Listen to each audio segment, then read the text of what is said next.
हरे कृष्णा कृष्ण कृष्ण हरे हरे।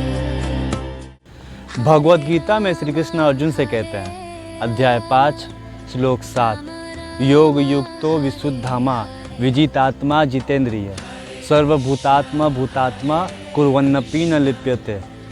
अर्थात जो कर्मयोगी विशुद्ध बुद्धि युक्त है, अपने मन और इंद्रियों को वश में रखते हैं और सभी जीवों में आत्मरूप परमात्मा को दिखते हैं, वे सभी प्रकार के कर्म करते हुए भी कभी कर्म बंधन में नहीं पड़ते। वैदिक ग्रंथों में आत्मा शब्द का प्रयोग कई अर्थों में किया गया है, जैसे कि भगवान के लिए, आत्मा के लिए, मन के लिए और बुद्धि के लिए। इस श्लोक में इन सभी प्रतीकों के लिए आत्मा शब्द का प्रयोग हुआ है। श्री कृष्ण कहते हैं कि कर्मयोगी योग युक्त होता है, अर्थात अपनी चेतना को भगवान के साथ युक्त करता है। देखिए, ऐसी पुण्य आत्माएं 3 प्रकार की होती हैं।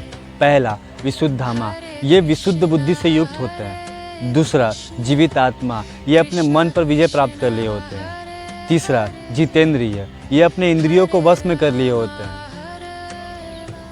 ऐसे कर्मयोगी विशुद्ध बुद्धि से युक्त होकर सभी जीवों में भगवान को बैठा दिखते हैं और बिना आसक्ति के सबके साथ सम्मानजनक व्यवहार करते हैं, क्योंकि उनका कार्य स्वयं को सुखी रखने की कामना से प्रेरित नहीं होते हैं।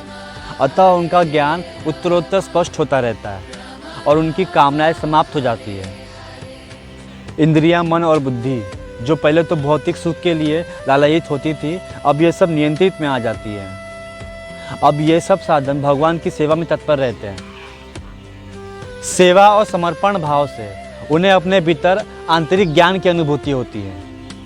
इस प्रकार कर्मयोग स्वाभाविक रूप से उत्तरोत्तर ज्ञानोदय की इन अवस्थाओं में पहुंचा देता है और इसीलिए ये कर्म संन्यास से भिन्न होता है। आई होप आज का वीडियो आपको पसंद आया होगा तो लाइक करिए, कमेंट करिए और शेयर करिए, सब्सक्राइब भी कर दीजिएगा। तो मिलते हैं नेक्स्ट वीडियो में गीता के नए श्लोक के साथ और नए मोटिवेशन के साथ। तब तक के लिए श्री राधे राधे।